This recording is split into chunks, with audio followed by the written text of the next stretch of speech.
जन क्रांति कहीं भी हो, किसी भी दशा में हो, भूखे पेट ही शुरू होती उसके है। बाद तो उसी जनमानस का ये दुर्भाग्य होता है कि उसके संघर्षों की कहानी, उसकी भूख की परेशानी सत्ता के गलियारे में नेतृत्व में जाकर टूट जाती है, उसके पैरों में गिरकर खत्म हो जाती है।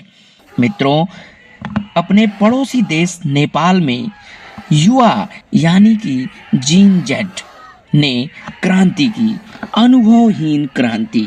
सब फूंक दो, सब नष्ट कर दो। संसद भवन जहां कानून बनता है, संविधान के अंतर्गत बनी हुई सुप्रीम कोर्ट तक को फूंक दो। उन नेताओं को फूंक दो जिन पर भ्रष्टाचार का आरोप है। उस विपक्ष को फूंक दो जो साइलेंट तरीके से एक तरह से सत्ता की मदद करता है। यह सब हो रहा है विदेशी हाथों में खेलने के कारण।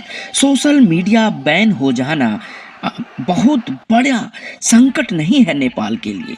नेपाल का संकट है वहाँ की भूखमरी और बेरोजगारी, पलायनवाद।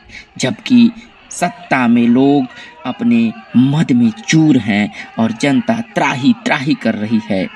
उसके बाद जो संकट से अपने आप को उबारने के लिए जनता ने जो जोखिम चुना, उसमें सत्ता से बेदखली दिखाई दी। पशुपतिनाथ मंदिर जो कि पवित्रता की मिसाल है, वहाँ भी विदेशी दखल के कारण ब्राह्मणवाद हटाओ जैसी प्रयोग किए गए। यह जरूरी नहीं है कि किसी देश के, वह भी जहाँ सनातन की परंपरा है, वहाँ जातीय संघर्ष करके ही सत्ता को समझाया और बताया जाए। ये खुशियाँ कुछ पल की हैं जो गरीब और बेसहारा बेरोजगार लोगों के चेहरे पर आज आपको देखने को मिल रही है।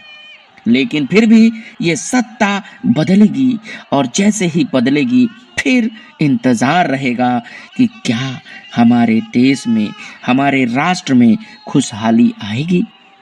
यही युवा अपने टकटकी लगाए सरकार की ओर देखते रहेंगे और सरकारें बड़े बड़े देशों के बड़े बड़े सब्जबाग में खेलती रहेंगी। नेपाल का प्रभाव और चाइना का वर्चस्व इस तरह रहा है नेपाल पर कि उसका संविधान तक उससे प्रभावित हुआ है।